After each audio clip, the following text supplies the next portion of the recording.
안녕하십니까. 2022년 6월 5일 일요일입니다. 코페스 동반자 채널에서 오늘은 북한과 대만의 현존 최강 보병 대전차 로켓포, 이런 주제로 말씀을 드리도록 하겠습니다. 이번 우크라이나와 러시아 전쟁에서 가장 괄목할 만한 성과를 낸 무기체계가 바로 보병 휴대용 대전차 화기입니다. 보병 휴대용 대전차 화기는 무유도 로켓포와 미사일이 있습니다. 그런데 미사일은 아주 고가죠. 그리고 미사일도 여러 종류들이 있어서 미국과 영국에서 대량으로 보급을 해서 큰 성과를 올렸습니다. 우리나라도 성능이 좋은 현공이라는 대전차 휴대용 미사일을 개발해서 생산해서 보급을 했죠. 그런데 더 괄목하게 발전을 할 부분, 그리고 발전시켜야 될 부분이 바로 대전차 로켓포입니다. 이게 가격이 아주 저렴하고 휴대성이 좋고 포탄을 다량으로 휴대를 할 수 있기 때문에 더 가성비가 좋습니다. 그래서 RPG-7이라는 휴대용 대전차 로켓포가 아직도 많이 사용되고 있습니다. 여러 가지 단점들이 있지만 가성비가 워낙 좋아서 지금도 가장 많이 사용되고 있다고 하는 그런 무기체계입니다. 그래서 우리나라도 지금 오랫동안 휴대용 대전차 로켓포를 개발은 하고 있습니다. 우선 한국군이 요구하는 휴대용 대전차 로켓포의 성능 요구사항의 핵심은 전면 700mm 장갑 관통입니다. 그런데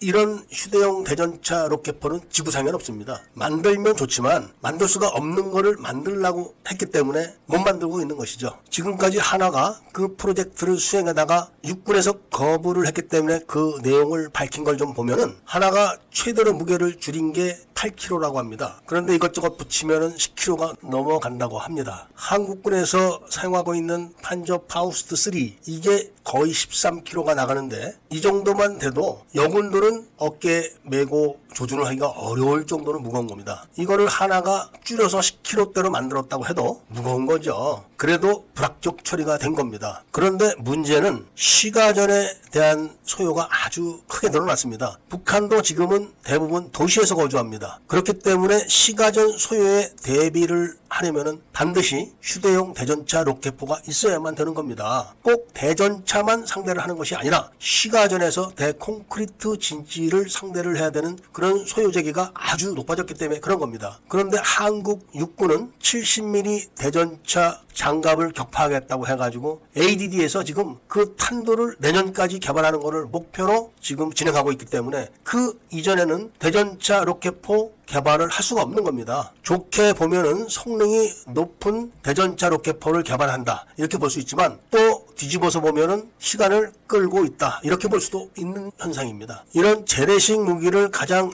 효율적으로 개발하고 있는 나라가 바로 이란입니다. 이란은 미국의 제재 때문에 재활용에 재활용을 거듭해가지고 구식 F-5 전투기로 스텔스기까지 만들었다고 하는 나라입니다. 그런 이란이 AK 소총 형태로 RPG-7 로켓포를 개발을 했었습니다. 이 기술을 북한이 들여와서 영상에서 보는 것처럼 보병 화기처럼 만든 RPG-7 스타일의 로켓포를 개발해서 배치를 하고 있습니다. 북한도 당연히 비공개로 개발을 하기 때문에 자세한 내용을 알 수가 없지만 후폭풍 처리는 이란의 AK-47 형태의 휴대용 로켓포와 같은 방식이라고 합니다. 그러니까 저거를 보병 분대 12명이 포진한 가운데 2명의 RPG 사수가 저 가벼운 거를 들고 날렵하게 한국군을 상대할 겁니다. 구식 RPG-7도 버거웠는데 8명이서 기관총 2종을 들고 북한의 신형 RPG-7에 대항하기란 불가능한 거죠, 이제는. 그런데 이런 문제를 해결한 휴대용 로켓포가 있는데 그게 바로 대만의 홍준입니다. 대만이 2003년도부터 개발을 해서 지금 배치를 한 홍준의 재원을 좀 볼 것 같으면은 일단 무게가 5kg입니다. 대만 총통이 아시는 것처럼 여잔데 대만 총통이 그거를 메고 아주 가볍다, 이렇게 말할 정도로 휴대성이 좋습니다. 거기다가 탄약도 두 종류로 딱 구분을 해가지고 대전차용, 대콘크리트용 딱 두 가지만 개발을 해서 휴대를 하게 합니다. 대전차용의 관통력은 350mm입니다. 이 정도만 되면은 웬만한 전차의 옆구리는 다 뚫립니다. 그리고 보병이 대전차를 상대할 때는 기습이나 긴급한 상황용이지 쉽게 말하면은 맞장용이 아닙니다. 그렇기 때문에 휴대용 무게가 5kg 정도의 350mm 관통력이면은 성공적으로 개발한 겁니다.